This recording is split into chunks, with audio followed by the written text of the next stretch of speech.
Hi guys, welcome back to Cinestar, which is part of the Clonestar podcast. My name is Sho Hurley and I'm your host today, and I am joined as usual by my co-host, Ryan Johnson, script supervisor himself, Ed English. Ed, how are you today? Joe, I am fantastic. Ed, what are you laughing at? We're here because I'm putting on a brave face for some of the god-awful films we have to talk about.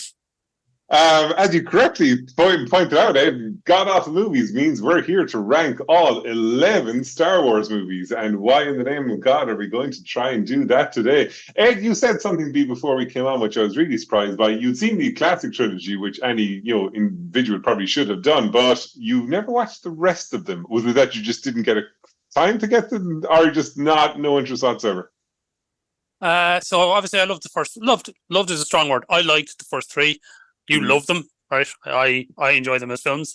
Yes. The prequels came out, and I was around at the hype. I was like 18, 19 when the first one came out, and I remember the hype, and then I remember very, very quickly hearing the disappointment. So I just never went there, and I just never, and it never after Phantom Menace, I was like, well, why interfere with the legacy and watch the things that are being put out now, and I never returned to them. And then even later when the newer ones came out, Force Awakens and Jedi and all that kind of stuff, it just never I never felt the need to go back to the universe, right? Even though I had watched the other ones many times over the years, many times, because they're quality films, but it just like why I knew people were disappointed in them, particularly a lot of the hardcore fan base. And me then as a casual observer, what was I going to think? I don't know. Maybe I was going to have less emotion about it because I was just a casual observer. And before we get into it, like having actually watched the movies now outside of the original three, the other 8, would you be ever tempted to say, I'm going to sit down and watch those movies again? Do you remember that time you brought me to see like a Tibetan orchestra with no string instruments? And that was glorious. Yeah, no. I'd go to that again before I'd watch the prequels again. Okay, so what we're going to do is we're going to go through all 11 movies in story order. So that means the prequels come first, then we have Solo, then Rogue One, then we have the classic trilogy, and then we'll finish up then with the sequel trilogy. As we're going through, we will rank each movie in terms of how we each other sees them. So obviously starting out then, we're going to start out with 1999's classic, The Phantom Menace, written and directed by George Lucas, which has an IMDb rating of 6.5 from 832,000 votes. The Rotten Tomatoes reviewer score is 51, so it's rotten, and the audience score is 59, which is also rotten. With a consensus on Rotten Tomatoes of burdened by exposition and populated with stock characters. The Phantom Menace gets the Star Wars prequels off to a bumpy, albeit visually dazzling start. Not exactly the kind of most enthusiastic of kind of messages. So, Ed, what is the story of the Phantom Menace? Oh boy. Okay, so the two Jedis are sent to a world to sort out a trade dispute. So we're already riveted. Something to do with space taxes. Yeah. We have Liam Neeson, Ewan McGregor, Natalie Portman, and some other people. So there's 3 people who you would think you could make a good film with, but apparently not. They get involved in this thing to try and find a peaceful solution, which was never going to happen because it's not part of the person who becomes the Emperor's plan. And the whole thing kind of chugs along, goes nowhere, leaves you hanging for a sequel that you don't want to see. I'm already done with this movie. I'm just going to flat out say this. I watched it opening night, as you correctly said. At the time, the hype train was absolutely off the Richter scale. I was working in my first summer job in Tesco in '99, and everywhere it was Star Wars. And I remember I went to see the movie, and I was there going, there's something not right about this. But I remember around the 3rd viewing of it, I was there going, you know what? As bad as it is, I'm actually entertained by this, and I can actually get it. Why are you shaking your head at me? I can actually get behind this movie. It's like, again, I'm not going to try and defend it. If somebody kind of lists out all its faults, I'm totally on board with it. But as a movie, in terms of entertainment, I actually found it fun. Joe, there's no character arc. There's no meaningful dialogue. There's Yes. no story. There's no Yes, where is the plot even going? The child actor is not a child actor. He's just some kid they found on the street and dropped in a space pod because he can't act. and as you correctly said, right? Who is the main character in the movie? Like, there is none. Like, there's absolutely Who's the no hero main that we're character. supposed to root for here? I mean, you've got Liam Neeson who saved the Jews, trained Batman, did a million other things, and you can't even root for him because what is he about? Yeah, he doesn't come across as the kind of nicest character, in fairness. And like, they completely waste Obi-Wan in the movie. Like, Yeah, he totally. was clearly the person to lead the whole thing, like with Ewan McGregor in the role. But And with Obi-Wan, there you have a character who has an inbuilt, ready to rock backstory. You know what I mean? Yep. Like you could build a whole franchise around him, no problem. But no, we get Jar Jar Binks. But in fairness, I have to say, like, I love in fairness. I love the podcast pod racing scene. I love that. I think that's handled really, really well. And there is something that's going to pop up in the other two movies that really bugs the hell out of me. I don't know if you notice it, but I always notice it. Do you notice that they recycle a lot of music from this in episode 2 and episode 3? Yeah, they do it in situations where it absolutely doesn't fit. Like, music from the pod racing scene ends up in the Battle of Geonosis at the end of Attack of the Clones, and you're there going, this doesn't fit here. George Lucas too cheap to pay for a new score. Yeah. And I think that I think one of the things really you have to kind of look at is a lot of people, when they talk about this movie and say it's bad, look at it's bad, I totally get that. And they say the positive thing from it is the lightsaber duel. But the problem I always found with the lightsaber duel is there's no, outside of I'm good, you're bad, there's no kind of depth to it in the way that when we get into the classic trilogy, in all 3 movies, you have a lightsaber fight at the end of it, but there's so much going on in the background of those fights to make them more involved. Yeah, but with this, there's nothing like, you never hear them talk to Darth Maul, you never hear them say, look, what's going on, or something like that. Darth Maul is the best character in the film because he doesn't speak and he doesn't have to say the crap that George Lucas has written for him, and he looks cool. He has a 2-handed lightsaber that upgrades him over everybody else in the whole film.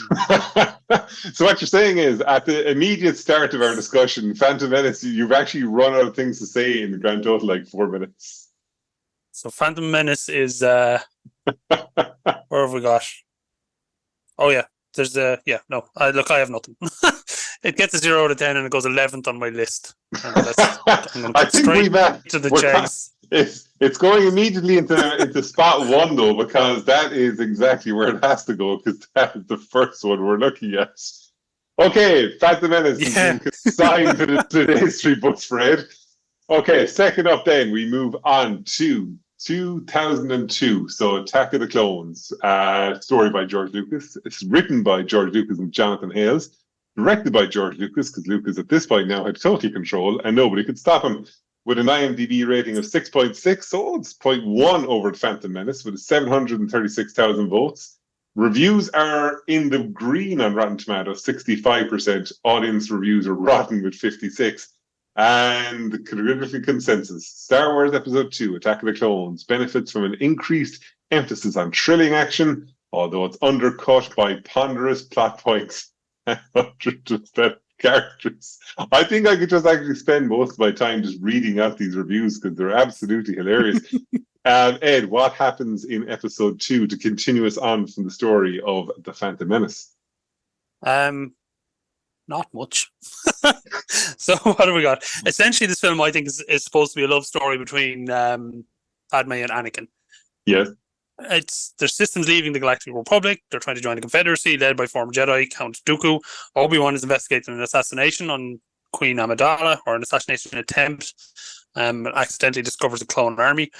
We have, again, Natalie Portman, Ewan McGregor, Hayden Christensen, Ian excuse me, Ian can't I say his name? Not Ian McKellen, Ian McDiarmid. I can't say his name. Why can't I say his name? And then with Samuel L. Jackson and Christopher Lee. Samuel L. Jackson is badly used in these movies.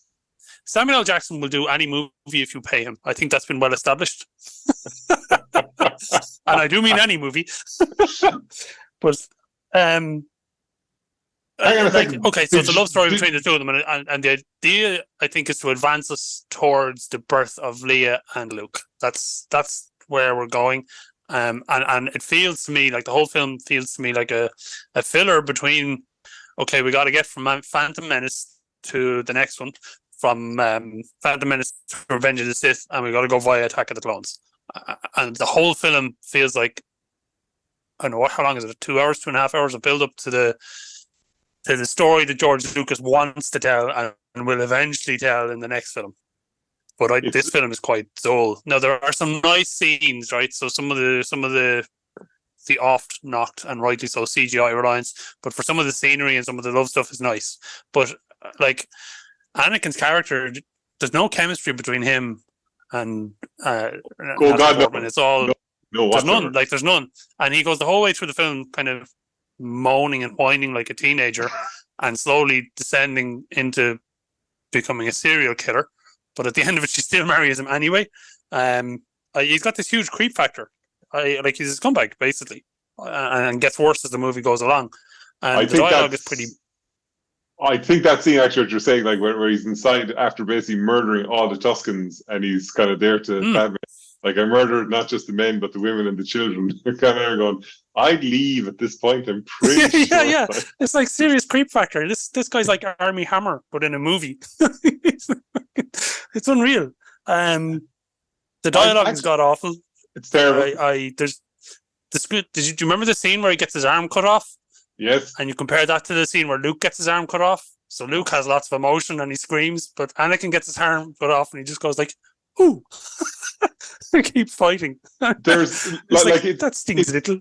It's one of those movies that no matter how many times I watch it, I cannot watch it all in one sitting because it is dreadfully slow. The dialogue is abysmal. Like I remember when this came out, it was kind of, well, look, we've gotten over the nonsense of the Phantom Menace. We're into this story now of like, Anakin is training with Obi-Wan. And this action looked great and all that. Then you actually go see it. You're going, oh Lord, what's happened here? I remember the night this came out, I had to go see About a Boy instead of episode 2. And I bumped into a friend of mine after it. He hates the fact that I tell the story all the time. And he's probably going to watch this at some point, so I won't name him this time. But he was walking out, I was walking out, and he was there going, that was brilliant. Especially the scene inside in the gladiatorial arena and all this kind of thing. Like years later, he quickly, completely changed tack on that. Empire Magazine gave this 5 out of 5 at the time, and I'm just there going, "No way!" What is good? Oh, they did, yeah. I think drunk. They were drunk. I think it was last year during the pandemic. They were revisiting some of their reviews, and they revisited this review. And fair play, the reviewer just said, "Look, I stand over what I said. So what? Like time has changed and all that kind of thing." But it's like Batman and Batman Forever. They're on the VHS cassette of it, which I still have at home. Jonathan Ross basically said at the back of it, one of the greatest film of our lifetime. Jesus. What's going on here? Like this movie is just, I said to you, it comes across, especially at the end, as I said, with the reuse of music and all that, it almost comes across that they made so many changes late in the movie that they didn't have time to get a new kind of, soundtrack in. So the battle scenes were extended, but like, there's nothing in the battle scenes because it's just it's just CGI robots and CGI clones. And we're just going to ram as much stuff on the screen as we possibly can, and hope it hangs together. Like the music for the love story at least works. I actually quite enjoy that, but like in terms of the acting, dear God, you're kind of sitting there going like, what is going on here? It is a very, very tough movie to get through. Like if I didn't have to watch it for these types of reviews, I don't think I'd ever sit down and watch Attack of the Clones ever again. No, I never will. I'll never watch this film or Phantom Menace ever again, ever. The other ones I could see sitting down potentially, but anyway. So hang on a second then. Where will you put this now? Will you put this above Phantom Menace or below it? Yes, because it has less Jar Jar Binks. So you're actually putting it above Phantom Menace? Yes. Oh my God, that is shot. What's wrong with Jar Jar Binks as well? Everything. Attack of the Clones, and for some reason Ed has put Attack of the Clones above Phantom Menace. And you're going to put Phantom Menace above this? At least this is moving in a direction, Joe. Yeah, but At least there's an end to this film. yeah, but it didn't have Murder Man professing his love to someone who kind of bought his story of like no issue with you murdering women and children. Like again, the Phantom Menace is a bit of Marry you crack. anyway.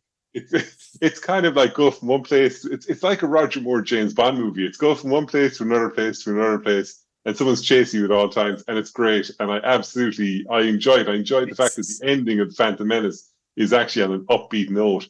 This movie is dour, depressing for the entire thing, and you feel nothing for the poor guy. Like, again, I can't blame Hayden Christensen for his acting. I can blame the script all day long because it's bloody terrible. It is. And slightly in his defense, he is better in the next film, but he has more to work with. Oh, he does, absolutely. And again, you're going at, like, same with Ahmed Best being Jar Jar Binks. Like, that's nothing to do with him. Like, that is absolutely like on George Lucas. Yeah, absolutely. Right, I mean, there is a bit of emotion, at least in Attack of the Clones. Again, like the scene where the mother, he's carrying his dead mother around the place. That's some bit of emotion. We can feel something for him. No, you're not having it. No, I am. I'm just saying, like, did you need to see the scene of him bringing the dead mother wrapped in, like a duvet into the house? And they're going, look, we don't need to see that. We've seen her die earlier on. It's fine. Just cut straight to the burial scene. I'm happier with that instead of this other thing, which is absolutely awkward. It's a kid's film, George. It's a kid's film.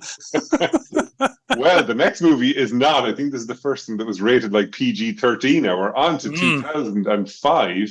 With Revenge of the Sith, written and directed yet again by our good man George Lucas, who at this point had enough money and power that absolutely nobody could stand against him. With a rating of 7.6 on IMDb from 820,000 votes, we've got 79 on the reviews from Rotten Tomatoes, highest so far, with 66 from the audience score. So first of the movies that's actually got fresh on both audience and critics. With the consensus being with Episode 3, Revenge of the Sith, George Lucas brings his second Star Wars trilogy to a suitably thrilling and often poignant, if still a bit uneven, conclusion. Ed, what is the story of Revenge of the Sith? What is the story? So the Clone Wars in full swing. Obi-Wan is sent off to try and defeat General Grievous. Anakin starts to freak out a bit about Padme dying and getting these visions and stuff. He's tasked with spying on Palpatine, which doesn't go well. Palpatine turns out secretly to be a Sith Lord and is manipulating Anakin to go over to the dark side. This is the creation of Darth Vader at the end of the film as he goes to the dark side, and we get that famous scene as Darth Vader comes to life with the whole no, which ruined what was a really good scene. It's so comical, like absolutely, yeah. And the kind of the Frankenstein walk on him at the same time. You're going, what? They did 1 billion takes of that, and it's still that was the best one. We spent $750,000 filming this scene, and that was the best thing we could get. Yeah, that's the best we could get. It's because George Lucas thinks you have to tell the audience the emotions. The audience can't read the emotions. You know, it has to be explained in dialogue. I am really angry. I am quite scared. You know, it's like. Hang on a second. Actually, wait a second. Because I'm curious, actually, because you hadn't watched them in years. You do know that they changed the end of Return of the Jedi to suit the end of this, right? Or do you know that? No, I do not know that. All right, yeah. So at the end of Return of the Jedi, when the Emperor is electrocuting Luke, in the original movie, Vader silently cops on, wait a second, this guy's bad, I gotta kill him. And he just picks him up and he throws him over the edge.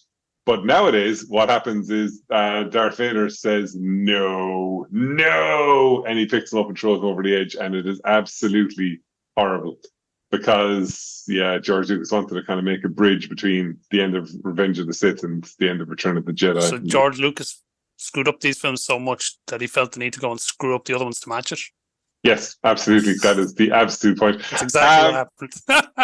Wow. I think by the time we arrived to Revenge of the Sith, I think people were just done with these movies and just there going, look, we know where this is going. We're just all going to go to see it ending. I don't think anyone came to watch it from a point of view of, like, I'm really excited to see it. Like, the goodwill was gone at this point, and it was just there going, look, whatever. Like, we know all we want to see is how the hell does he end up in the Darth Vader kind of outfit.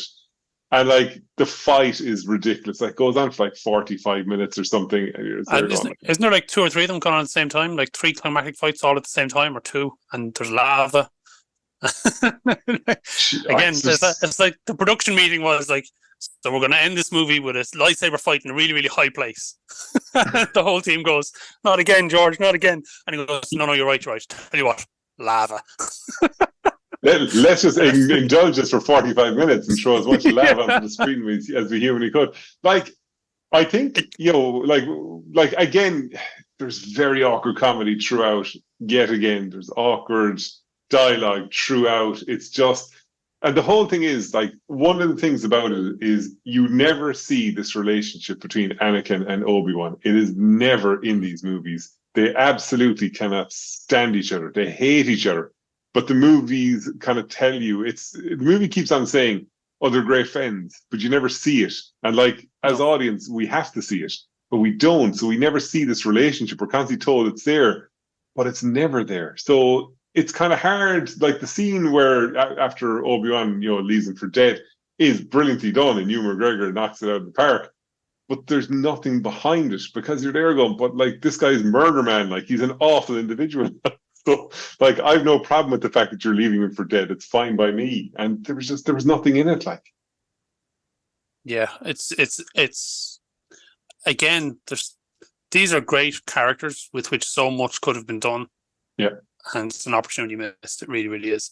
Now, I do think of all the prequels, this is the best of them, which isn't saying much, but it does.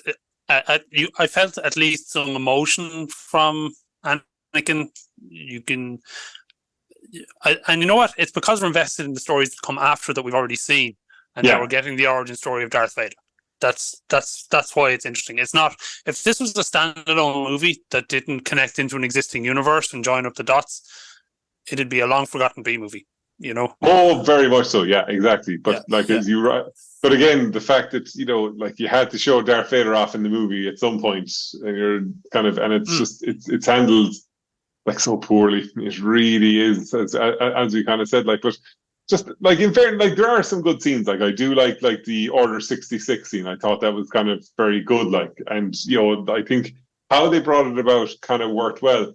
And as well, one thing it does have over the original trilogy, at least with Anakin turning to the dark side, there was actual kind of motivation there. There was a reason why he's turning. In the opposite, say with Luke and the Emperor, there was nothing for Luke from the Emperor. The Emperor, no, it was like, come to the dark side, it'll be class. Why? What's going on here? Like, but with Anakin, there is something there at least. Like, but it's just. Everything is so ponderous as well. Even the scene when like Anakin goes to Mace Windu and says, "Here, listen, the Chancellor is the bad guy here." What? And it's just, let's just walk slowly towards my ship. It's late at night. We're just going to go over to the Emperor, 4 of us, and we'll just get him to resign. You're kind of there going, would like you not report this to the police and have this big scene done about this kind of thing? No, not at all. And like the fight scene between Palpatine and Mace Windu is so ridiculous because it is just so slow. It's just two old people trying to use lightsabers. You're going, oh god, this is just. And it's all like, again, comparing to the climactic lightsaber fights in the later films, it's so heavily choreographed. There's no like anger and emotion, and I don't see it anyway. Not compared to when Luke is fighting Darth Vader. Yeah, just wailing on it. Those films, it's so much more. That's it. Like, there's no, I'm just going to hack until one of us breaks. That's not in these films anywhere, And as you said, the emotion is taken out because it's just all kind of focused on the choreography in it as well. Like, but yeah, look, overall, it's yet again, it was more of a kind of a missed. It was a missed opportunity more than anything else. But the only good thing that came out of this was, I don't know if you've ever seen it. I'd say you have. There was a micro series that they made, which is now on Disney Plus. It's like 2 hours. The guy who made Samurai Jack made it, and it's absolutely glorious. It's brilliant, and it's everything these movies just are not. So I'm going to take a guess here that you are putting Revenge of the Sith above Attack of the Clones, which is also above Phantom Menace. Right. Jesus. Right, I'm going to put the Phantom Menace above Attack of the or Revenge of the Sith. So I have Phantom Menace, Revenge of the Sith, and then Attack of the Clones. That's my 1, 2, 3. And you have Revenge of the Sith, Attack of the Clones, and the Phantom Menace. And we leave that. I'd have to. One of us has to. Yeah, in fact. Right. Let us never speak of these things again. We're going to jump into the standalone movies now with 2018's Solo, which was written by Jonathan and Lawrence Kasdan. It was directed by originally Lord Miller, who got their asses fired because apparently it was far too improvise. Well, you know what I'm trying to say. Make you up. Yes, basically, yes. They were replaced with Ron Howard. So it's got an IMDb rating of 6.9 with 365,000 votes.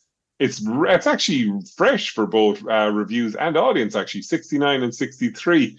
And then the critical consensus, a flawed yet fun and fast-paced space adventure. Solo should satisfy newcomers to the saga as well as long-term fans who check their expectations at the theater door. I think that's being very generous. What do you think? What's the story of it, actually? What's the story? Yeah, so this is again another origin story. This is the Han Solo origin story to a certain extent. So him and Kira are on a planet and they're trying to escape a local gang. So they bribe their way to freedom with stolen starship fuel.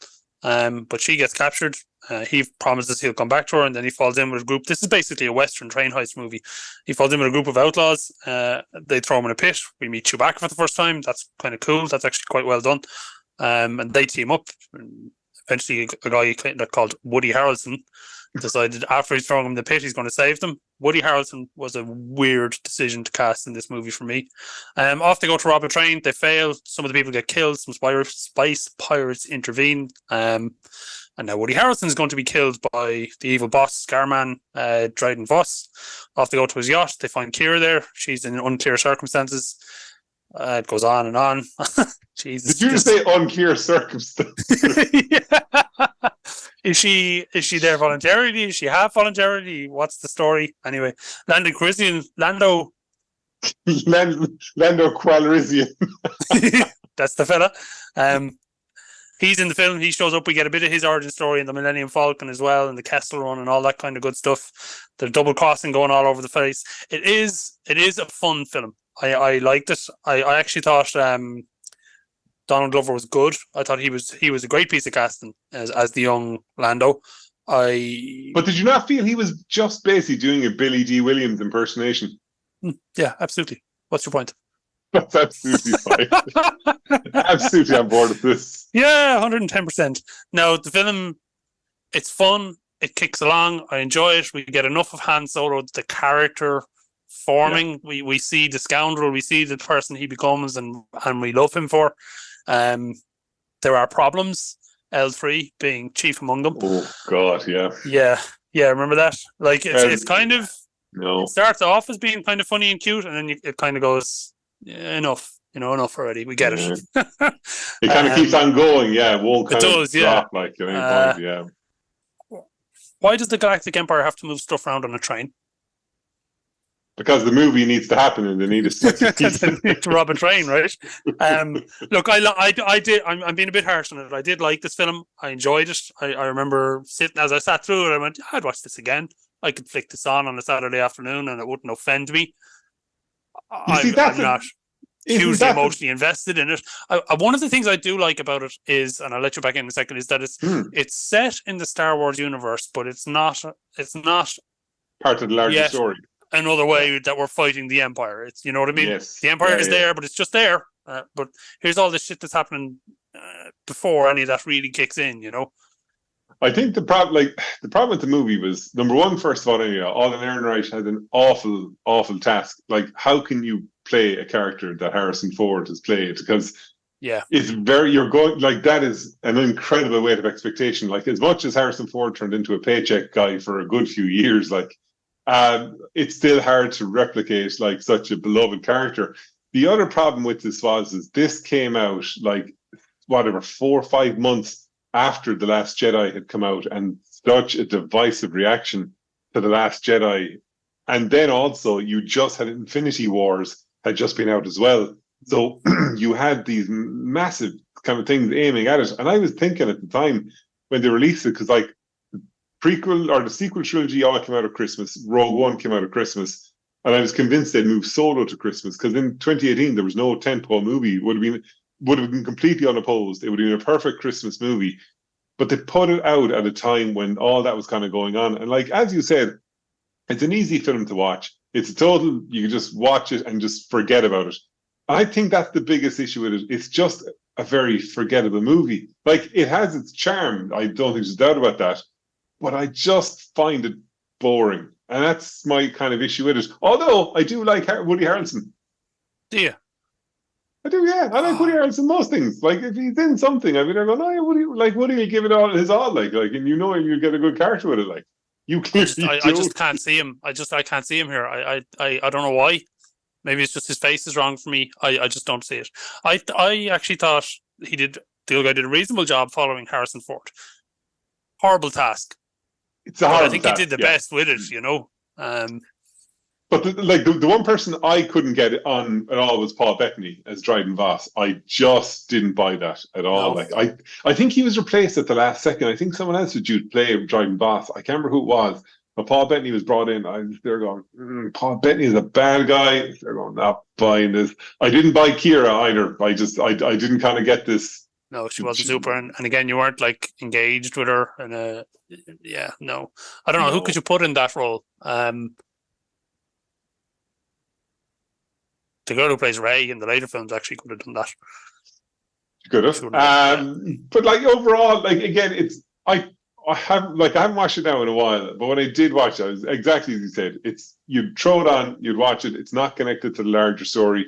You can just watch it as a space adventure, and you can just leave it be. And like, there'll be nobody rushing out to watch it or buy it, and like, there's no real clamor for a sequel to it. Well, I think there's a small bit, but like, it's not big. So I think that it's kind of one of those films that just went off into the distance, did its thing, made its money, and got the hell out. Yeah. I mean, I think, in 5 years from now, when you're flicking through your movie channels and you've got like Jaws or Solo, you're going to watch Jaws, And that's not a bad thing. Jaws is a great film, but it's not in that league. It's not playing in that space, No, it really isn't. Where are you putting Solo then? So you've got Revenge of the Sith first, Attack of the Clones second, Phantom Menace third. So after everything I've just said about it, and the fact that my one-word review on my spreadsheet is the word meh, it's still the best of the films we've seen so far. So it's going above the 3 prequels. I'm going to put it directly below Phantom Menace. So Phantom Menace is still better than it. So I've got Phantom There's Menace. no tablets for what's wrong with you. You know that. Phantom Menace, Solo, Revenge of the Sith, Attack of the Clones. Christ. You have Solo, Revenge of the Sith, Attack of the Clones, Phantom Menace. All right, now I'm going to be I think we're going to agree on this one. I'm really looking forward to hear what you got to see on this. Right, Rogue Uno 2016 for a story by John Noel and Gary with a writing by Chris Weitz, Tony Gilroy, directed by Gareth Edwards. IMDb rating 7.8, 664,000. It is fresh with critics 84, fresh with audiences 87. And the consensus, Rogue One draws deep on Star Wars mythology while breaking new narrative and aesthetic ground and suggesting a bright blockbuster future for the franchise. What is the story of Rogue One, Ed? Okay, this is going to be short. So the Empire are pressing Galen Erso, aka Mads Mikkelsen, aka Hannibal Lecter, into completing the Death Star. But the Rebellion managed to steal the plans for it. Does this sound familiar? Because this starts to sound like all of the other movies about stealing plans for Death Stars. Oh my god! So he's on a knife edge. Does he build a Death Star? Does he not? Blah blah blah. And there's no characters. There's no emotion. There is some decent action, but like the most damning thing I could say about this film, and I gave out to you before we started recording because I actually watched these 8-9 months ago when we were originally going to intend to record this. Why did you need to bring that up? I remember nothing from this film 9 months later. I had to go and Google this film to understand what was going on. And I watched some trailers and some clips and bits and pieces to refresh myself, and I went back and found my notes. But this is just a nothing film. It's a bit like some of the prequels in that it's hugely reliant on special effects and it's trying to carry the movie. None of the characters pull you in. There's nothing here that you want to come back and I want more of that. I don't know. Tell me I'm wrong. Like the thing is, like as you correctly said, right? It looks gorgeous. It Yeah, absolutely looks spectacular.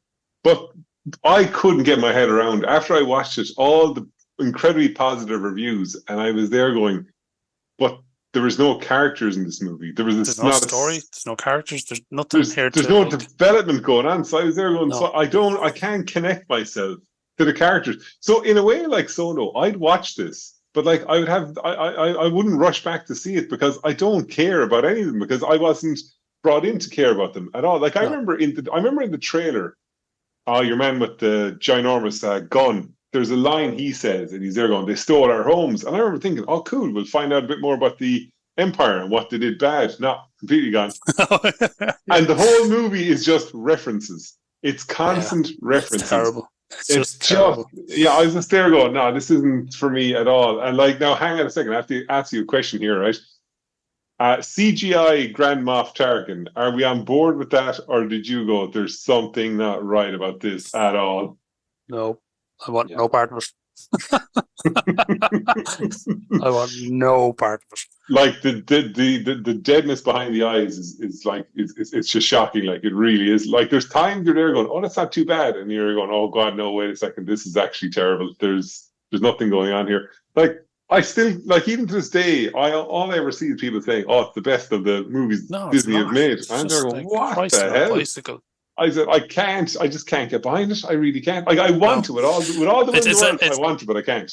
It's like a movie they were just trying so hard to be safe and not offend anyone and not upset the fan base and they just there's no direction to it. There's no risks taken. I just don't like any of it. I let's move on before I get really cross. Now, the only good thing that came from this was the TV show Andor, which I gave no hope to whatsoever. I wouldn't watch it because I said, what is this? Like, how can you make a character about this guy? He's dead anyway, so what's the difference? And I waited like 5 episodes and people started saying it was good, but people who, generally don't like to do stuff said it was good. And I was there going, wait a second, if they said it's good, maybe it actually isn't that bad. And I watched it and it's absolutely brilliant. It's the best thing they've made since Disney took over Star Wars. If you haven't watched Andor, watch it because it's bloody brilliant. It's not about Andor on his own, which is great, and it's actually about so much more. Jesus, it's a brilliant show altogether. But anyway, that's Rogue One. I'm curious, where are you putting this? So you've got Solo, Revenge of the Sith, Attack of the Clones, Phantom Menace. Where's Rogue One going in here? So Rogue One goes below Revenge of the Sith and above Attack of the Clones. Okay, Rogue Uno. Where have you got it? Have you got to put on your list? I'm trying to actually work out where would I even put this inside here. Like it's. I'm actually going to cheat. I'm actually going to put it. No, actually, I'm actually going to put it below Solo because I actually enjoy Solo to a degree. Solo's at least fun, like. Yeah, exactly. Yeah. So I've got Phantom Menace, Solo, Rogue One, Revenge of the Sith, Attack of the Clones. Yeah, I Rogue One gets there just because of how good it looks. That's what it's getting there. It looks bloody brilliant. Actually, sorry, hang on a second. I have to ask you this before we move on. Last question, right? Darth Vader in the corridor massacring people. Are you on board with that or are you not? Yeah, well, I mean, I like Darth Vader. He's at least a character. At least, I don't know. It just is it necessary? That's the whole thing because, like, you look at him murdering people, and then you see because this movie directly leads into Star Wars, and like, there's none of this. So you're there going, like, what is this for? Like, this isn't what the character would do. Just to shoehorn him in to put him in the movie, That's because the same reason that C-3PO is doing these films, just because we want to put him on the screen. But like, if you think of it, right, apparently, according to the prequel trilogy, like Anakin Skywalker / Darth Vader is like a Jesus type character, like, he's going to do all this stuff. Like, would you really just put him into a corridor with a group of lads? Like, someone could just take a pot shot at him and kill him. No. Vader was not the guy who would do this. Like, he's the kind of guy who'd let his minions do it and him come in afterwards. Yeah, but you see that, like, you literally see that in the later films where when Princess Leia is captured, all the stormtroopers come through the door first, and everything calms down, and then he comes in. Yeah, that's exactly it. So this is just again Star Wars into reference, really, isn't it? Like it is, yeah. Right, we go back into the safety of 1977 and we move on to episode 4, New Hope. Praise the Lord. Written, directed by George Lucas, 8.6 out of 10 IMDb, 1.4 million votes, 93 from critics, 96 from fans on Rotten Tomatoes, and critical consensus, a legendary, expansive, and ambitious start to the sci-fi saga. George Lucas opened our eyes to the possibilities of blockbuster filmmaking, and things have never been the same. Ed, what is the story of Star Wars? So what is the story of A New Hope? So Leia is our princess. She's captured by the Empire, but manages to send the plans, which we've just seen, from the Death Star. She sends them to the moon, or the planet of Tatooine, inside a droid, R2-D2. They end up in the possession of Luke, who brings them to Obi-Wan. We see the message from Leia, and off we go. Luke hears that Obi-Wan was a Jedi, and so was his dad. Luke later, I can't even read my own notes. Your own notes. It's so late at night. It's been such a long day, and we've just talked about that crap. Anyway, look, everybody knows the story of A New Hope. I don't need to go through it. It's a fantastic film. It gets. This is the foundation upon which the Star Wars empire is built.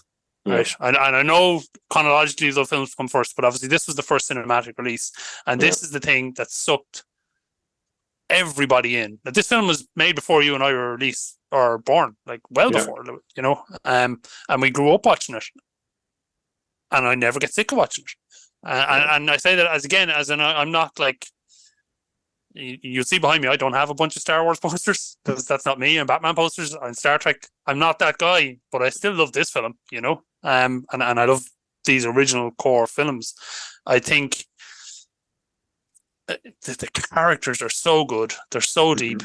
They explain things the right way, the right amount, not like, oh, the Force lives in your mitochondria. Midichlorians, Ed. Midichlorians. Whatever. Right? It's just the same amount of wrong.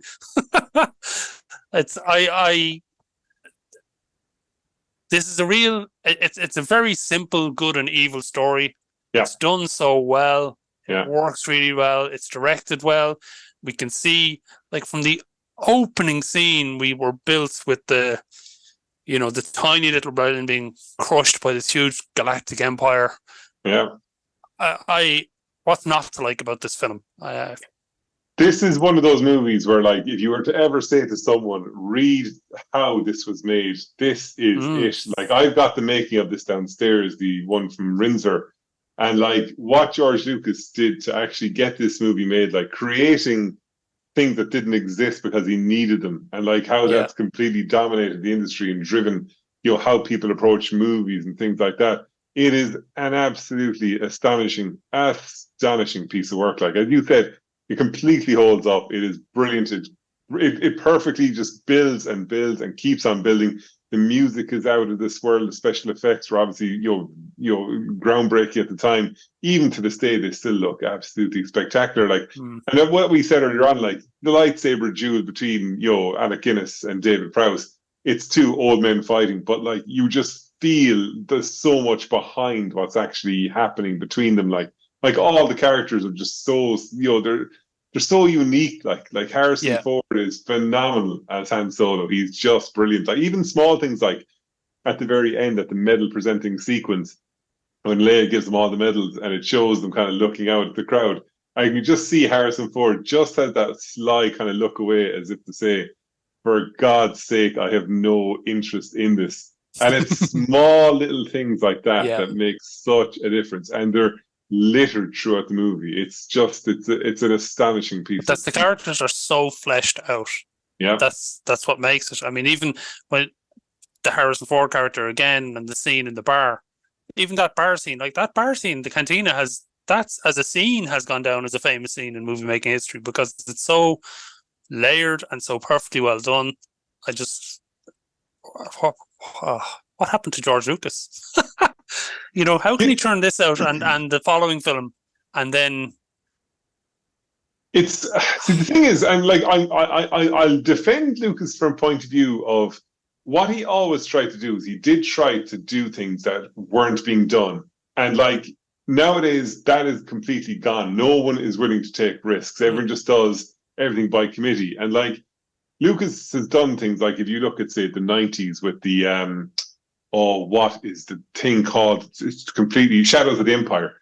Like he tried to basically make an entire movie without actually having a movie. Like he had a video game, he had books, he had comics, he had a soundtrack, all this kind of thing. He always tried to push the envelope and things like that. And I think, again, I'm not going to remotely defend the prequels, good Lord, no. But it's just, like he tried things, some of them didn't work. But like when he tried it here, everything worked. And it was everything brilliant, worked. yeah. And like again, you have to remember, like as we said, like this man took basically the greatest chance of his entire life. He could have destroyed himself doing this. And the same with The Empire Strikes Back. But like what he produced here is just, it's not one of those movies that you're kind of excusing because of the background story. It's just it actually enhances it because of how bloody amazing this is. Yeah. I mean, it's brilliant from start to finish.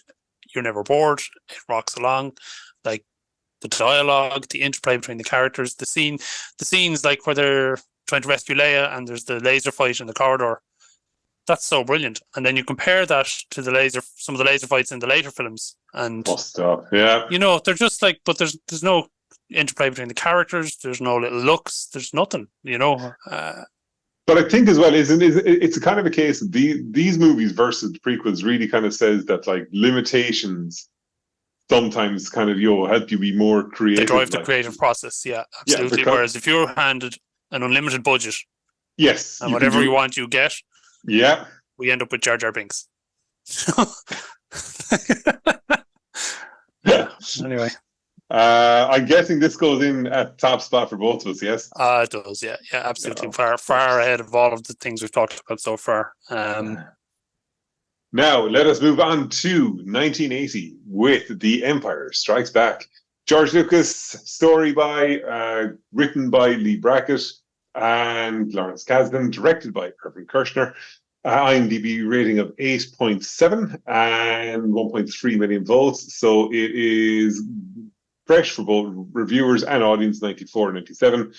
And the critical consensus is dark, sinister, but ultimately even more involving than A New Hope. The Empire Strikes Back defies viewer expectations and takes the series to heightened emotional levels. Ed, what is the story of The Empire Strikes Back? So here we go again. So the Empire find rebel base in Hoth being the ice planet. They attack it with the AT-AT walkers. The rebels escape and flee to hide in an asteroid field, and then Luke, etc., go to Cloud City, where we meet Lando Calrissian. It's governed by Lando, but Vader has sent Boba Fett, the ultimate fan favorite side character, I think, in the whole series. Until he was given his own show recently in it all. So everybody hated him. Yeah. Lando hands them over. Luke has, in the meantime, gone off the Dagobah system, which again, another beautifully constructed world, like a whole planet constructed around Yoda and this training montage, effectively, like from Rocky, except a bit longer. And he goes through the early part of his training with Luke, with Yoda, but then he starts having these premonitions of Han and Leia being in pain, and he's forced to leave, right? So off he goes. In the meantime, Lando has a chain of heart, frees Leia and Chewbacca, but Han ends up frozen in carbonite. He's given to Boba Fett to sell to Jabba. Luke and Vader have a fight at the end of it, as they seem to always do. Really, really good climactic scene. I mean, really, really good. Just again, the raw emotion in it. The scene where the hand comes off compared to when Anakin's hand gets cut off. It's so good. And you can see the pain and the emotion on the faces as they're fighting. Luke escapes, falls down, I don't know what it is, an air hatch or a drainage or something, and he gets rescued by the Millennium Falcon. Fantastic film. Again, the characters, the dialogue, the interplay, the script, the story keeps moving, the double cross. It is a fun film. It's a great fun film. Like there's the comedy scenes of Chewie trying to put C-3PO back together, and he puts his head on backwards and this kind of crack. There's light moments in it, but it's also it just kicks along so well, and brings you with it, and you're following it, and you're cheering for the rebels. And there's very little not to like about this film. I would say I always felt that The very, very ending lets it down slightly. What? And what I mean is that no, bear with me. It's just the whole falling down the air hatch thing and dangling on an aerial, and then the spaceship comes underneath them. I don't know. I would have liked them to have found another way to do that. I just thought that was a bit ham-fisted. That's one of my favourite scenes in the whole bloody movie. I think him hanging off his sky dish, like at the bottom of Cloud City. Well, like that, and then the kind of leading then to him using the Force to communicate with Leia, and like that is it's incredible when the Millennium Falcon's flying away, and like you just see, like they're in danger, and Leia can hear Luke in her mind, and she gets them to turn around, and it takes off then entirely with them getting chased by the TIE fighters up to getting, going right past the Super Star Destroyer. It's just, again, it's John Williams' music. It's absolutely out of its world. The funny thing was, this was not as well received on its immediate launch as we kind of now well receive it now, because again, like, it is extremely different to A New Hope. Like, it is just quite darker. It is, and it's just so bloody good. Like, it's just, everything is like he brought forward the end battle to the start of the movie, and I love the fact that at the start you're kind of there going, well, it's the rebels, of course, not going to lose. And it's just how ruthless the Empire is. Like, I love the fact that as the battle is falling apart and the rebels are retreating, like the walkers are still there. They don't look damaged at all, and they're just still obliterating the rebels, and they just don't care. And it's just excellent. It's so bloody good. Like, all the scenes as well on Dagobah with Yoda, and like, there's a great line from Yoda, which, there's loads of different lines from Yoda. It's just, with Yoda, it's kind of all about, you're kind of led to believe that Yoda's going to be this big warrior, like a big strong man, and then you see this little tiny guy, and he says, "This shrivel up Kermit the Frog," like. Yeah, and it's kind of like he says, size matters not, like, and it's kind of, like, and he kind of pinches Luke's arm, and he kind of says, like, what do you want to do with this? Then you go back to the prequels, and it's all about piss all over it. Yeah, completely. And the thing is, as you rightly said, like, this is the 1980s. Now, obviously, this is 1980 itself, but like all the Jim Henson work at this point, with all the worlds they created. Puppets were big, like. Yeah, like Labyrinth, the Dark Crystal, and all that kind of thing. And again, like, you go back to the making of this, like, again, what George Lucas did to kind of, get this movie made. And the thing is, well, this works because Irvin Kershner directed this one, and it's not George Lucas this time around, like, because Lucas has kind of stepped away. But like, just, it's a movie of constantly people, like, they're constantly in turmoil. Like, Luke is trying to learn, but he's got no patience. Like, Han and Leia are trying to escape the Empire. They just can't get away. And like, they're sold out then by Calrissian. And then, like, the fact then that, like, Vader doesn't give a damn about them. He's just there going, I'm going to use these as bait to get Luke. And like, that ending fight between Luke and Vader is astonishing. Like Vader is basically going to murder him. He is just ruthless, like, and it's brilliant. Kill him to death. Yeah, basically, then resurrect him and kill him a few more times. It's just like, the thing is, right, it's so good that in the same way that the Wrath of Khan has dominated Star Trek for so long, every time a new Star Wars movie comes out, this compares to The Empire Strikes Back. And all you ever hear is, it's as good as The Empire Strikes Back. And you're going, it's not. It's not as good, and it never will be as good. It can't even remotely touch it. It ends brilliantly because, like, the end, like, it's brilliant, shows the fleet just flying away. And it's a very bittersweet ending because, there's hope for how they're going to rescue Han and things like that. But, they've gotten a massive, massive bloody nose, and the Empire is completely back in charge again. Like, and it's almost like I couldn't look at any part of this movie and say I'd change that if I got a chance. So much of it is just brilliant. Do you not think you're left without a real ending, though? It's not a real conclusion. But it's not supposed to be, though, because I know that. I know, yeah, but it could never be a standalone film. No, it couldn't. But again, I'm totally on board with that. But I like the fact that it doesn't, in the way we'll talk about with The Last Jedi, the way The Last Jedi ends, like, almost like it's like ending an entire series.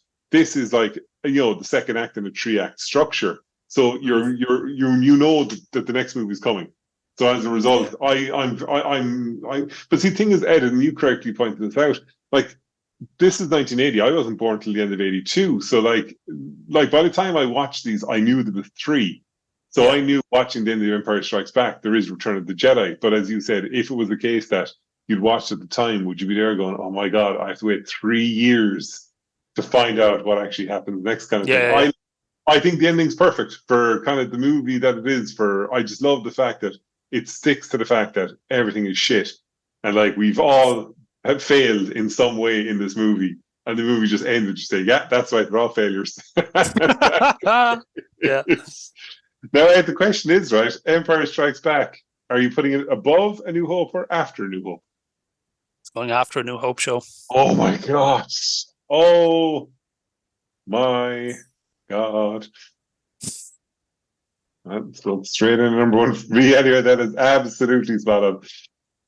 Okay, we move on to 1983, Return of the Jedi, originally titled Revenge of the Jedi, until George Lucas realized that the Jedi would not seek revenge. So Return of the Jedi it is. So written by George Lucas and Lawrence Kasdan, from story by George Lucas, directed by Richard Marquand, but in reality, it was directed by George Lucas. With an IMDb rating of 8.3 out of 10, with 1.1 million votes. It is fresh with both critics and audience, 83 with the critics, 94 with the audience. Consensus is, though failing to reach the cinematic heights of its predecessors, Return of the Jedi remains an entertaining sci-fi adventure and a fitting end to the classic trilogy. What is the story of Return of the Jedi, Ed? So what is the story? So Leia and Luke off to go to try and rescue Han, aided by Lando. Empire, because they've run out of all creative ideas, are now building another Death Star, which obviously must be destroyed. The thing ticks along. We end up on the forest moon of Endor, which is actually looks really, really well. It's well done. I like that whole premonition, that whole premise. At the end, we end up in another fight between Luke, another climactic fight between Luke and Darth Vader. Darth Vader eventually turns on the Emperor, fires him out of an air hole, and returns ballast to the Force, fulfilling the prophecy, but dies in the process. And I think we have one of the best climaxes to any kind of series like this in any genre, with the whole Darth Vader death scene and Luke putting him up on the pyre, no one else around, burns him. I think this is, having criticized the ending of the previous film, I think the ending of this film is fantastic. Yeah, it wraps up the whole series in a bow. It's great. Leave it alone. You don't ever need to go back there. No George, no more movies. But it ends so well. And again, we have the characters that we know and love. We have the dialogue, the interplay. Now, there are problems with this film. Oh yeah, there is. There are problems with this film. It's slowest of the three. Yeah. Ewoks. Do we need Ewoks? I don't think we need Ewoks. And I think Solo has. This is the start of George Lucas putting crap into these films to flog it to kids, and it's a direct line from here to Jar Jar Binks. And I know I keep going back to that, but I'm scared. See, I don't mind the Ewoks. No, I don't mind them to a point, but I'm just like, I don't know. They're taking out stormtroopers in their cardboard armor with sticks and bits of wood. I'm like, what even is the point of the armor? So I don't know. I think some of it's a bit slapstick and a bit, and I know it's for kids. I get that. And they spun off into their own. Was it a cartoon series or a stop motion or something? No, there was an Ewoks. There was a comic book as well. They did a cartoon and they had 2 movies as well. Oh Jesus! They made movies. Wow. They did. They're on Disney Plus as well. Caravan of Courage is one, and I can't remember what the other one was, but yeah, they absolutely did. Harrison Ford has nothing to do in this movie. Absolutely nothing. It's a movie of 2 parts, really, because you've got the first half, which is basically the rescue of Han Solo from Jabba's palace, which, in fairness, has one hell of a sequence at the bit of cartoon. Brilliant. The music is absolutely off the scale. It's perfect. It nails it all. The fight is excellent. Luke is just murdering everybody with his lightsaber, and I'm fully on board with it. Like, it's just I know it is hammed up to the last. Like, R2-D2 shoots the lightsaber 150 yards, and he jumps up and does a triple somersault and catches it and comes back down. Oh, it's excellent. Your man points the gun at him and waits like 8 seconds, and then he chops the front of the gun off. But sure, like there's there's one point where like Luke is kicking someone, but he clearly doesn't make contact. Although somebody recently put it up on Twitter Roundhouse. Saying, he actually force kicks him. He doesn't need to actually make contact with him. Of course he does. Of course he does. But like, the fanboys will apologize for everything. But again, like we build up to like the confrontation between Vader and the Emperor and Luke is just brilliant. Like it's just the way the Emperor is just trying to piss off Luke as much as possible. And he's there going like, saves this film. It does. Yeah. Like, thing is, when I was a kid, this was my favorite one, just because, in fairness, the battle at the end is bloody ridiculous. It's brilliant, incredible, like, and it's so good. But it's all set pieces. That's the whole thing with it. It's a massive set piece movie. That's what it is. And like, there's all, as you said, so much in the middle section with after the rescue of Han. And then kind of up until, say, almost when Luke just goes to surrender, you're kind of there going, there's nothing going on here at all. Like, obviously, the world of the Ewoks is unique and all that. I do love C-3PO telling the Ewoks the story of what the adventures he's been on. It's very magical. It's the power of storytelling and things like that. But the fight at the end is absolutely, it's just brilliant. And like the fact that, I love, like, again, in the way that Vader was so, dominant over Luke in The Empire Strikes Back, and Luke then just snaps when Vader says, if I can't use you, I'll just use your sister. And just the way, as you said, there's no choreography. Luke just starts absolutely wailing on him, like, and he doesn't stop. Like, even when Vader's basically on the ground holding onto the thing, he just keeps hitting him until he takes his arm off or his hand off. That's brilliant. And it's just, no compromise. It's just straight in, like, this is how this is going to end. And then leaving, the unfortunate scene, which is now being ruined by George Lucas's edit, with, Vader saying no when, like, you didn't need it. The fact that Vader said nothing was enough. Like, you could tell his turmoil through the mask that he was there going, this isn't on. I don't like this. This man, finally, after all these years, I'm pretty sure this guy is bad. Probably should have realised that, like, maybe 15 years ago. I should have got the hint back when my wife died. Look, it's a great film. There are problems, but it's still... And like what you said as well, what's great about it with the ending is there's no dialogue. There doesn't need to be dialogue. You don't need it. That's it.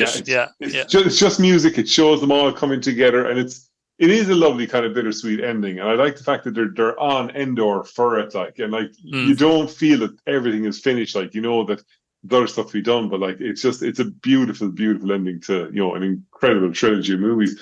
We should mention the space battle as well. It's one of the epic space battles in this film. It's just mighty. It's unbelievable. Like, it's just... and the noise of those TIE fighters and the X-wings and everything else is just so, like, and I know we've had them in the previous films, but I think it comes into its own here. Oh, it's like and the other classic scene from this is obviously the chase scene in the forest on the speeders, which again has aged, to be fair, but it's still great fun. But I think as well, when you look at it as well, like the fact that when you see as well the limitations. When did Luke take his lightsaber out? Like, it was only when the story really needed it, and Luke had to mean business. Like, and that was one of the rare occasions when he takes the lightsaber out, and the lightsaber becomes more cool because it's used so sparingly. Whereas in the prequels, like, it was like every 2 seconds there was a lightsaber out, and there was and everybody has like 3 of them. Or what's the name of that god awful robot yoke with all the arms that had 4 of them, spin them around in seconds? Jesus, General Grievous. Grievous, yeah. Your God, yeah. Let us not mention him again. I'm going to take a wild guess. Our Return of the Jedi is number 3 for you, directly after The Empire Strikes Back. On the list as it stands, yes. Yes. Okie dokie. Karaoke. Return of the Jedi. Now we move into the most divisive element of our discussion, which is the sequel trilogy. We start that's where the fight starts. Yeah, that's where it's going to start. Episode 7, The Force Awakens, 2015. Written by Lawrence Kasdan, J.J. Abrams, and Michael Arndt. Directed by J.J. Abrams with an IMDb rating of 7.8 from 954,000 votes. It is fresh with a tomato rating of 93 from the critics and the audience of 85. So the consensus is packed with action and populated by both familiar faces and fresh blood. Force Awakens successfully recalls the series' former glory while injecting it with renewed energy. What is the story of The Force Awakens? Okay, so we're 30 years on from the end of the last film. Luke has disappeared to an island off the west coast of Ireland. First Order has replaced the Empire and looking to end the New Republic. On a desert planet, they find a map to Luke's location. Stormtroopers and Kylo Ren, who is the new bad guy with the coolest lightsaber we've ever seen yet, try and capture it. It's put into a droid, picked up by Rey. Here we go again. Meantime, we have a Finn, who's a disillusioned stormtrooper, escapes with a guy called Poe. They crash. Poe is the would-be replacement for the Harrison Ford type character. I feel that's his role in this universe. They think he's dead. He's not. Finn finds Rey. They steal the Millennium Falcon and escape. Off they go to the Starkiller base, which is if you look up Starkiller base on Wikipedia and click on the link, it brings you to Death Star, which I think tells you everything you need to know. Because again, we've lost all creative direction. Yeah. Kylo captures Rey. Snoke orders her brought before him. She discovers she's the fourth baby and escapes, and they attack the Starkiller base. Kylo kills Han. Quite emotional, and again, something Harrison Ford put in as if I'm doing this movie, you're going to kill me, was part of, because for the love of God, I can't continue to play this at 74 years of age. Yeah. We have another lightsaber fight up on a high thing. We do the whole father-son, good-evil thing all over again. Yeah. There are some nice moments. I think Rey is a good character. I get sucked in. It's great to see Leia back, and rest in peace. She's dead not long after. And Finn, I could not warm to Finn. Could not warm to him. I don't know why. I also think Kylo in this film it just looks like a weird casting decision. His face in that role. I also think it took now he gets better as these movies go on. The actor finds the character and he fills it out more. He plays it better, or maybe he has a better script to work with. Like Adam Driver is an exceptional actor, and he's going to be one of the best actors of our time. It's just obviously this was his leap into stardom. Yeah, is it too big for him? Because it's not too big for him in the later films, you know. But see, at the time he was in a TV show called Girls. I don't know if you've ever seen it, and like his character in Girls was utterly bonkers. He was totally different. It's so funny when he like in the show, you know, the point where he starts playing Kylo Ren because he comes back like and his facial hair is gone, the whole lot, and he looks totally different, and it's really kind of unique. But like, I'm curious, right? This came out, and it just like The Phantom Menace, the expectation was huge because people were there going, well, George Lucas isn't involved, the prequels were a mess, like we've got to bring all this back. The publicity I thought was spot on, and I thought what they were saying was right and all that, and I was there going, okay, fair enough. I went to see it opening night and I hated it. And then I went to see it again, and I was still there, not really sure about this. And then I was thinking about it more and more. I went to see it. I probably went to see it 5 or 6 times, to be honest with you. And I think, I know it was the 4th, 5th, I was there going, do you know what? I actually really enjoyed this movie. I think they've actually got this right. I don't think it's a perfect movie. As you said, some of the stuff from Finn can get quite annoying. But again, that is the whole Disney thing of 2 serious things and a joke. You have to get the joke in, and it gets a bit much. But like, I bought into it. I thought it's really well done. I think the set pieces are really well done. I thought the music is excellent. I thought Han Solo being brought back and all that kind of thing. The one thing about it, though, is that it really shows you that there was a trilogy missed in between these movies, that we should have seen more adventures of Luke, Han, and Leia, because they allude to stuff that went on, and you're there going, I'd have preferred to have seen that than the godforsaken prequels. Like, we had a chance to actually get these people back together. It's when they were in their prime, which they're not. I love them all, but they're not in their prime anymore. No. You know? But so hang on a second, right? I enjoy this. I love the end. I love all the scenes on the West Coast, the Kerry and Skellig the Heel and all that kind of thing. I think the music is good. You're not as big a fan of this. I don't hate this film. It gets better. Particularly gets better after Han Solo shows up, like all things in life, right? Yeah. It's not a mess of a movie. It's not a prequel. Let's be clear about that. But it's also not yet approaching the level of any of the 3 classic films. No, not at all. But I don't hate it. But there's there's a lot of expectation on Daisy Ridley as Rey, though. Like, it's all on her. Like if you don't buy into her, like, the movie's not going to go anywhere. Like, and I really connected with the character in this movie. But another character and another actor who grew into this as the movies went on. I thought she gets better as the movies go. Oh, you don't agree, do you? I like her more and more as the sequence goes along, and I like her and Kylo Ren more and more, and I like the interplay between them more and more. Well, you see, the thing is, and that's the thing, isn't it? This movie ends and it leaves you with a lot of questions. Now, again, this suffers from the whole thing of, as you correctly said, with the, like basic creatively bankrupt thing of, we don't have a super weapon, so let's just keep on creating a super weapon. Like, so this one then, Star Killer Base is like whatever, 27 times the size of the Death Star or something like that. Like, because you had the Death Star 2 from Return of the Jedi was bigger. Now you've got Star Killer Base, which is basically the size of a goddamn planet. Bigger, badder, and uncut, right? Which makes the weapon completely ridiculous because it makes no sense. But they're going to look, whatever, that's absolutely fine. So again, you've kind of got that part. There is a lot of, like, in the way I would have criticized Rogue One for too much reference, there's loads of that going on here.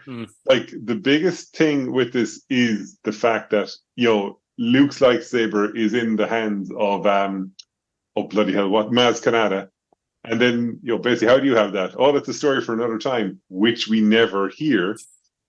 And the reason we never hear is because this trilogy is a godforsaken mess with no grand plan from the very top down. So, as we'll get into in a minute, it completely unravels very quickly with competing filmmakers and loads of middle fingers going around back and forth between. Yeah, it is a movie by committee. All three of them are. And that's what you're going to get from now on with this. No, hang on a second. No, I'm not going to say. Like, thing is, we'll talk about it in a minute. Okay, hang on. Look, we'll just jump into it now then altogether because we need to talk about this one, right? So that's fine. Actually, The Force Awakens, where are you putting this in your list? Where am I putting this on my list? Let me see. So you've got A New Hope, The Empire Strikes Back, Return of the Jedi, Solo, Revenge of the Sith, Rogue One, Attack of the Clones, Phantom Menace. So this is going under Solo, but ahead of Revenge of the Sith. Okay. It gets better as it goes along. The first 40 minutes are hard work. I'm putting this straight after Return of the Jedi and above Phantom Menace. So this is your number 4 right now.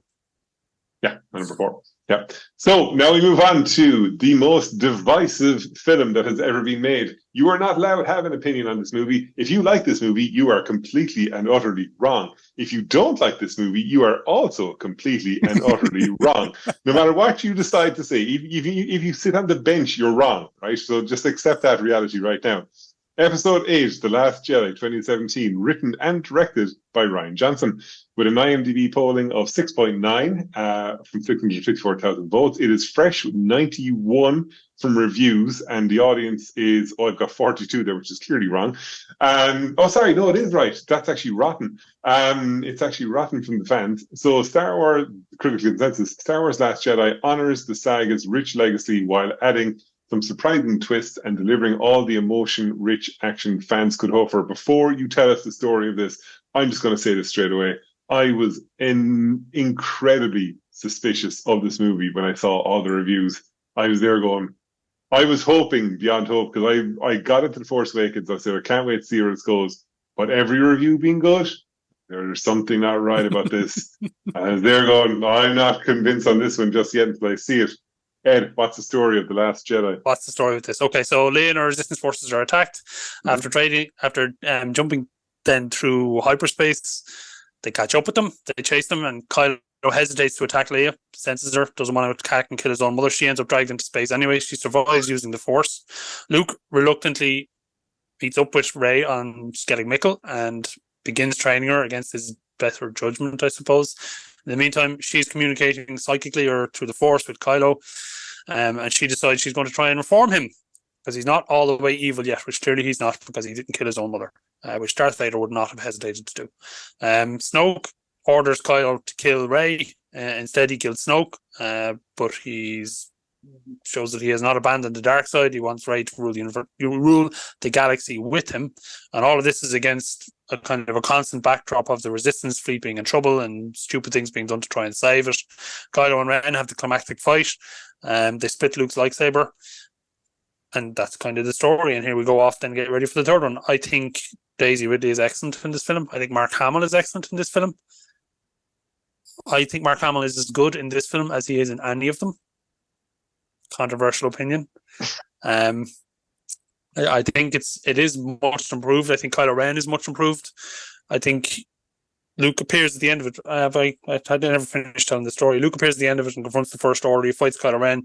Turns out not to be him, but a mental projection of him. The remaining resistance escape. Luke dies and becomes one with the Force. And we have this whole Finn and Rose pointless side story. I think it's really entertaining, though. I think it is a really entertaining film. I like how it develops. It moves the series and the universe along. There's good characters. I'm again emotionally engaged, which I wasn't with any of the other films that aren't the original core three, really. I think the acting has improved. I think the direction is not bad. I think, again, some amazing battle sequences. I like this film. I'm in the pro Last Jedi camp, and that's the end of the podcast. Then of all the podcasts in future, Ed, we can never discuss after this. This film did not connect with me on any level at all. Like the start of it, like I'm talking about, when I say the start, I mean like the first like 2 minutes. I was there going, okay, this is fine. And then Poe Dameron makes a "your mama" joke, and I was there going, what? I was there, no, I surely didn't hear that. And then the joke kept going. And then I was there going, like, whatever, 2.5 hours later, I was there going, my God, like, was that actually trying to be funny in like every place where it shouldn't have been? The whole problem with this movie is that, for me anyway, is that Rian Johnson, everyone knows the term at this point, like, subverting your expectations and all this kind of thing. It's all well and good for him to have taken everything from The Force Awakens and said, that's wrong, that's wrong, that's wrong, that's wrong. You thought it was going to go this way, it hasn't. That's all fine. I just didn't feel he gave anything back at all. I just didn't feel the story went anywhere. Like, everything just dead stop by the end of it. Like, as we discussed at the end of The Empire Strikes Back, like, they're just limping away with a bloody nose. At the end of this, it's like they're rushing off to adventure. And it kind of, like, you said this about Committee, right? Now, I'll say this for Rian Johnson, right? If I watch a Rian Johnson film, I know I'm watching a Rian Johnson film. I'm not watching a Committee movie. And that is the one positive thing I'll say about him. But for this movie, I just didn't think it worked in any way, shape, or form. I didn't, like, especially as well, like, you didn't get that scene where after, like, Luke is, like, you don't get that scene of Luke, dealing with finding out that, what's his name, Han Solo's dead. You don't get that. The whole thing of, like, why did he attack Kylo Ren? And he was there going, he got a flash that he thought he was going to be evil. But, like, the whole original trilogy with Luke trying to basically bring his father away from being a completely evil lunatic. Like, the whole thing with Snoke was gone. Like, that went nowhere. And again, we were kind of led up to it. So it's just, I didn't feel that we got anything back at all. Again, the comedy is a huge element for me on that. It was horrendous. And like that side story of going to Cantino Bite with Rose and Finn. Jesus, what was that about? Like, and then Benicio del Toro as well. It's like I would grant you that whole thing seems like a completely pointless side quest. Yes. Yeah. I mean, I criticized some of the other films for having filler. That's filler. But the problem is that you have here, right, is that I minded The Last Jedi. Look, if you take out the comedy, which unfortunately you can't, I would have maybe appreciated more if they continued on with what he had decided in The Last Jedi into The Rise of Skywalker, but there was no plan after The Last Jedi in terms of what to do. Oh, no, full 360, like, yeah. Because Colin Trevorrow was due to write and direct it. If you haven't actually checked out his original story first, which was Duel of the Fates, do, because it's actually really interesting. And it kind of dealt with some of the stuff. But, like, bringing back in J.J. Abrams, which we'll talk about in a minute, and all that. So, like, it almost comes across as Rian Johnson came in saying, oh yeah, I see what you're doing there. Don't really like it. It's going to change everything, but it won't give you anything. I'm not going to give you anywhere to go with the story. Because, like, the problem with this movie, especially at the end, is there's nowhere for the story to go. There's literally nowhere. Yeah, so your issue is that it's not additive to the universe in any way. It's not expanding it. It's not taking a new direction. Or it's just killing everything. Okay, right. I was on board with the killing of Snoke. I was there going, okay, I was not expecting that. Okay, I'm on board with it, but they didn't really give you anything. But then who's the big bad guy? You've got no one, which of course they completely foul up in the next movie, right? You've also kind of got I did appreciate the whole thing of Kylo Ren saying to Rey, like, your parents are nobodies. And I was there, oh man, that's so cool. No, she's actually to Palpatine's granddaughter. And you're going, oh, like, this is what I mean with the consistency is gone as a result of it. Like, and like, I would differ from you. I did not like Luke in this movie at Did all. you not? No, I Oh, got so no, I got certain parts of it. I did like the whole thing of like calling out the Jedi for who they were in the prequels. I totally got that, but I was just there going, would Luke really turn his back on everything after what he had done? And then you're kind of there going, after Return of the Jedi, after all they achieved, like, Han and Leia split up for each other. Luke just turned his back on everybody and walked away. You're going, like, maybe if we'd gotten a different trilogy before this with them in it, you'd kind of bought it more, but I just couldn't buy into it. Like, and like, you go back to the infamous quote from Mark Hamill saying what Ryan Johnson saying that he fundamentally disagreed with the interpretation of Luke. Like, you're kind of there going, like, that's a pretty bad thing to hear from Mark Hamill. hard to hear that from Luke Skywalker. but this the whole thing. It's an incredibly divisive movie. What Ryan Johnson did worked for some people. It worked for you. It did not work for me at all. Like, again, I wouldn't tell somebody not to watch the movie. I'm just saying it didn't work for me, like, on any level at all. Except the fact that it looked beautiful. It looks incredible. But that's almost a given now, right? With the budget they have and the technology they have, if one of these films doesn't look amazing, that's a failure. Yeah, but the thing is, though, is like we've seen it a lot in recent years. A lot of movies coming out, and the money is there, but the visual effects are garbage. But you can't carry a movie on visual effects anymore. Oh God, no! You can't. It's like an entry ticket. You have to have it, otherwise the movie's crap. But it's not what makes the film, anyway. So where are you putting this? Well, let me revert to my spreadsheet. We're going to fall out. We're very much two men of the spreadsheet generation. Like, everything has to go. yeah. So it's behind A New Hope and Empire Strikes Back. Before Return of the Jedi. It is ahead of Return of the Jedi. Jesus said, I don't even know if I know you anymore. Like, to be honest with you. You're not going to put this behind Phantom Menace, are you? Oh no, it gets worse than that. This goes all the way to the bottom of the list. That is how bad. I would actually watch the Attack of the Clones before I'd watch this ever again. Like, and the reason is. But you just said you wouldn't tell people not to watch this film. Yeah, but I'm not telling people not to watch this movie. You want to watch it away? Waste your 2.5 hours. You're ranking it lower than the worst films that have ever been made. But hang on a second, right? Here's my rationale for that: is that at least going into Attack of the Clones, I had no expectation because the Phantom Menace was a mess, and I was there going, yeah, whatever, fine. I had no expectations. The Force Awakens worked for me, and I was genuinely excited to see where the story would go. And I felt utterly, utterly cut off at the knees with a movie that didn't connect me, didn't work with me.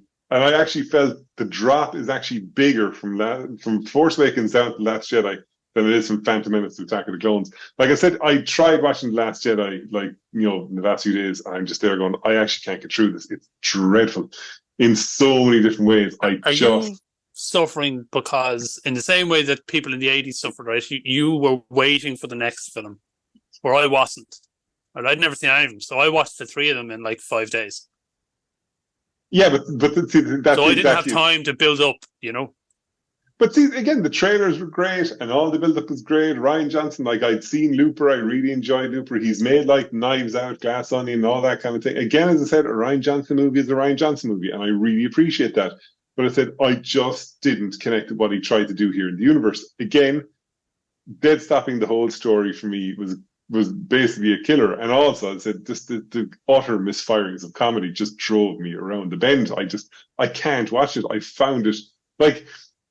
The funny thing is that when we're talking about a minute, it's like the very first time you see Luke in The Last Jedi, he's holding the lightsaber as he did at the end of The Force Awakens. I remember sitting in the cinema going, oh my God, like, what's he going to say? Like, he looks at the lightsaber and say, oh Christ, not this nonsense again. And he just throws it over his shoulder and walks away. And I remember in the audience, everyone was there going, was that a joke? And I was sitting there going, what the hell? And I was there, okay, I'll buy into this, but it didn't get better for me. Okay. Okay. Just accept the fact that you're wrong and we'll move on. Okay, Jesus, we trundled over the line with the movie that, like, nobody wanted to see, nobody wanted to act in. I'm pretty like, I watched this in the last few days, right? And I hadn't seen it since I went to see it once in the cinema. Now, you know me, Ed. I will go see anything. Yes, I know. I went to see this opening night. I wouldn't go again because I had no time for this movie, and I haven't watched it since. My God, The Rise of Skywalker 2019, with a story from Derek Connolly, Colin Trevorrow, J.J. Abrams, Chris Terrio, written by Chris Terrio and J.J. Abrams, directed by J.J. Abrams. IMDb rating 6.5. Reviews are rotten 52. Audience score is 86. I don't know where that's coming from. And the consensus is Star Wars Rise of Skywalker suffers from a frustrating lack of imagination, but concludes his beloved saga with back-focused devotion. I think that is probably the most generous thing that I have read tonight about anything. Ed, what is the story of the Rise of Skywalker beyond? We have to try and pretend like Rian Johnson's movie didn't exist. We need to cram 2 movies worth of stuff. Okay, let's.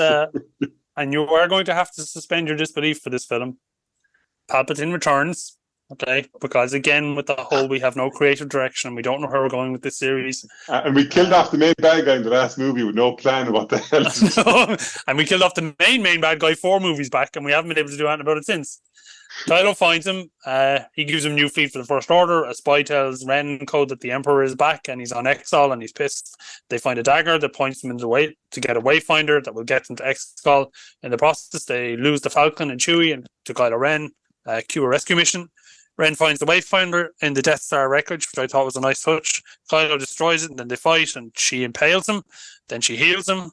Then he has a chat with his ghost Da and throws away his bad guy lightsaber.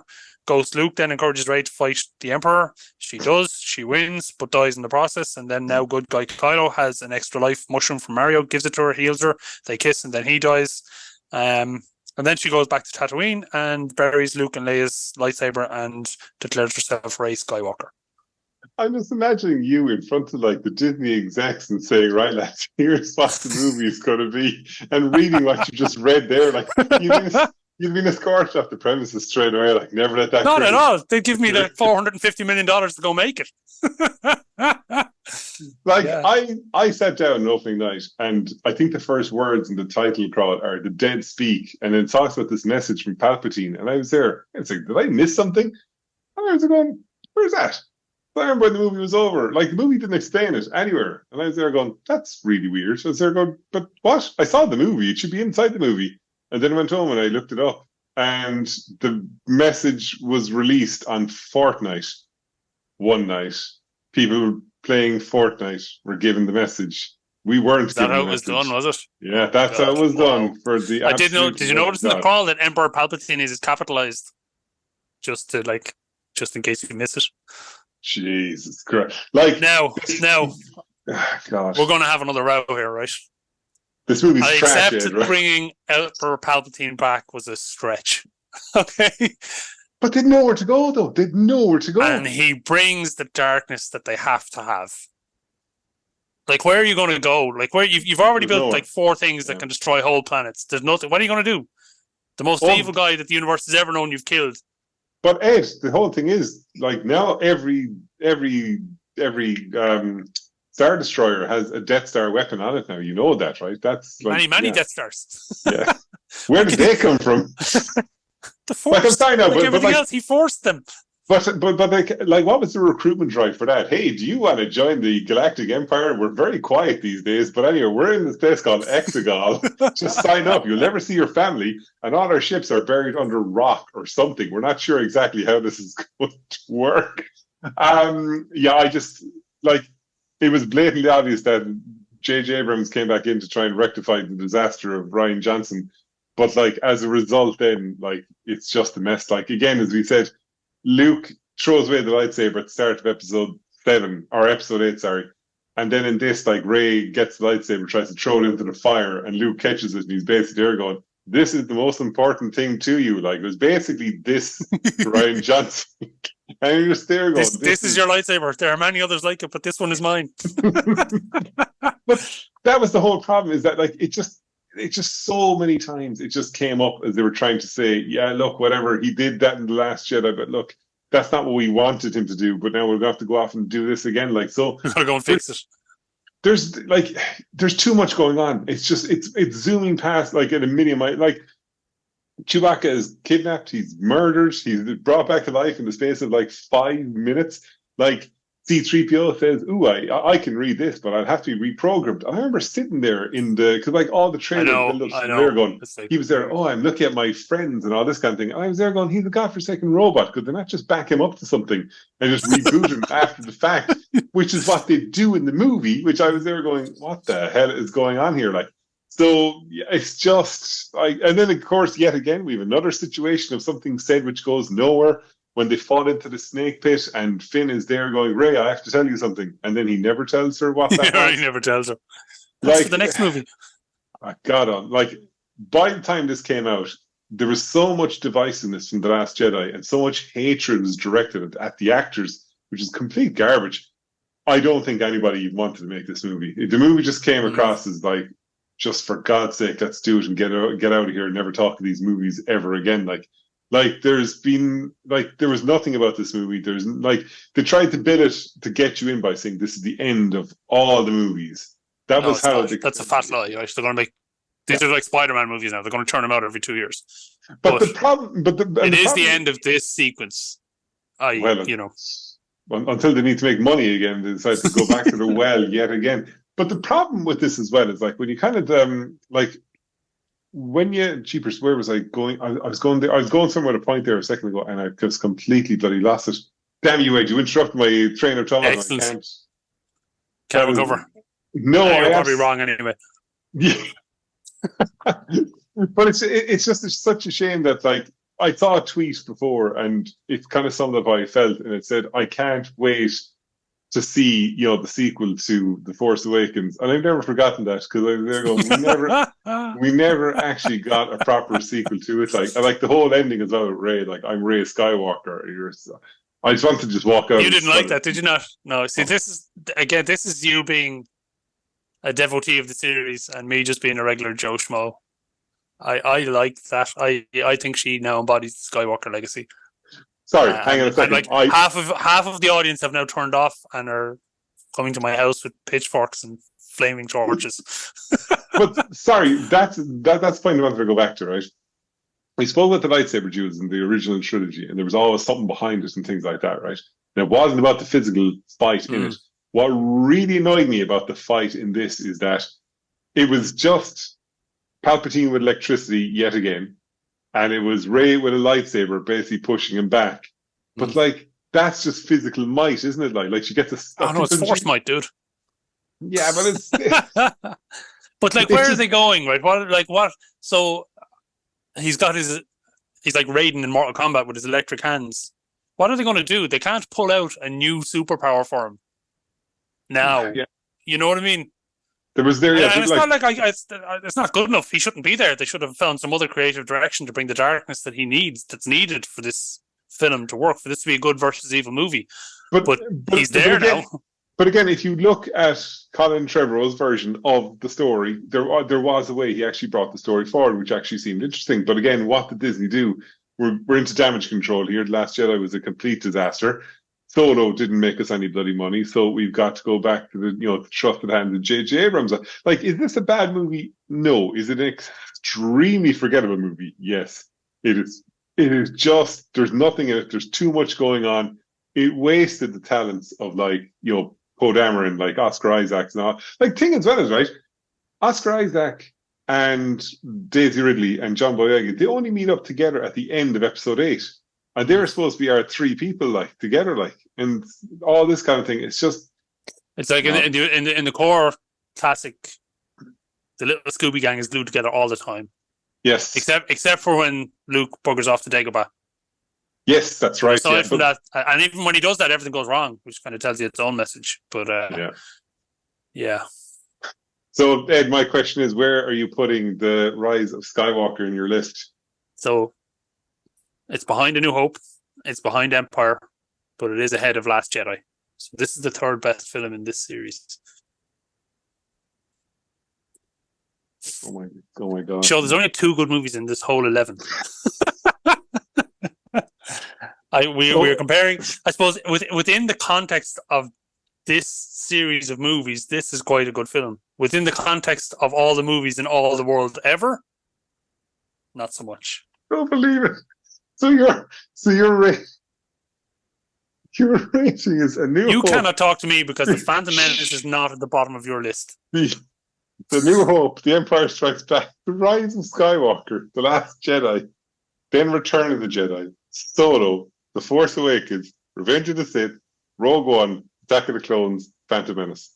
Correct. Good God. And I have got The Empire Strikes Back, A New Hope, A Return of the Jedi, then The Force Awakens, Phantom Menace, Solo, Rogue One, Revenge of the Sith, Attack of the Clones, Phantom Menace. No, sorry, that's not, I added those in the bottom. Get rid of those there. 1, 2, 3, 4, 5, 6, 7, 8, 9. Oh yes, I left one out somewhere. The Last Jedi. One of the classic forgettable ones. The Last Jedi is that there, sorry. Yeah, so basically I would put this I'd actually put this just above Last Jedi and below Attack of the Clones. This to me is the second worst of the movies. This just did not speak to me either at all. I said I think through no fault of its own, it just it was.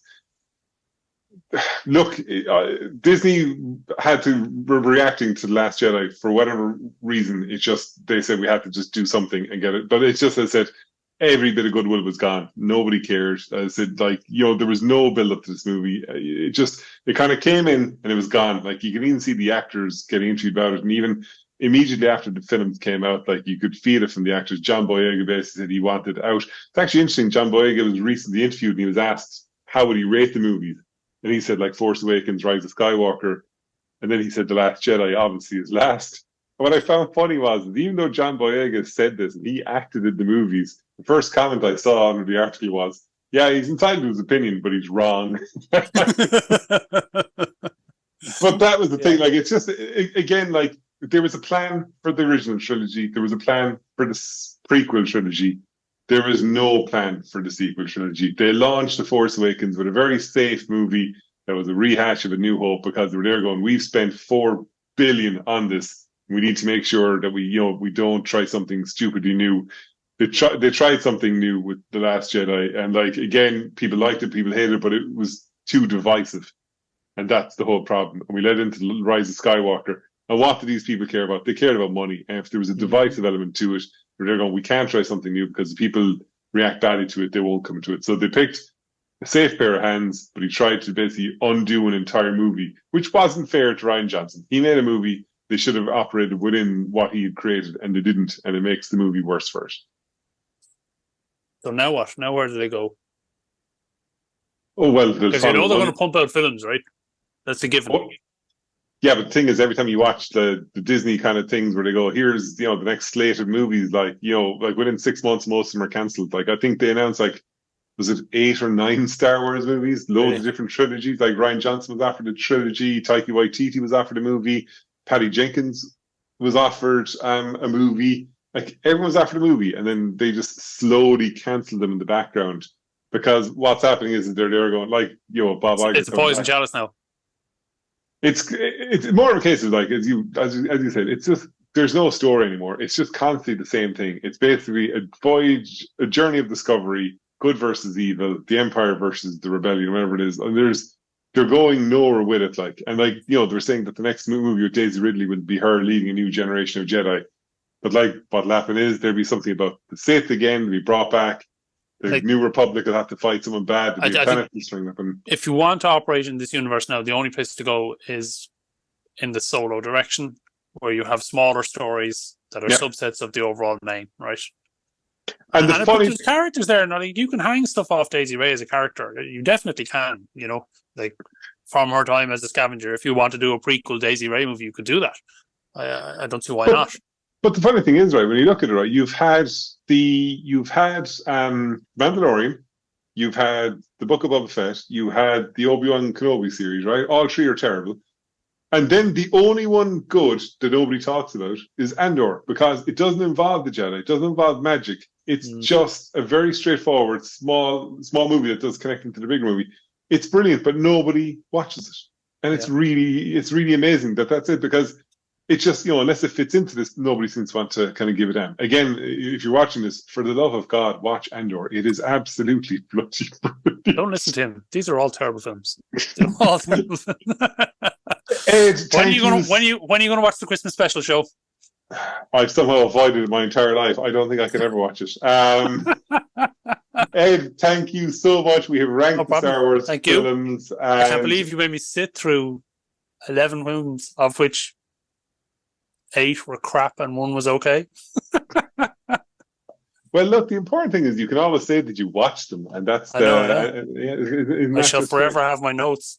So you Ed, see my notebook is closed? Right, we're done. Ed, thank you so much as always. Guys, thank you so much for watching or listening, and we will catch you next week. So thanks very much, guys. Bye, folks.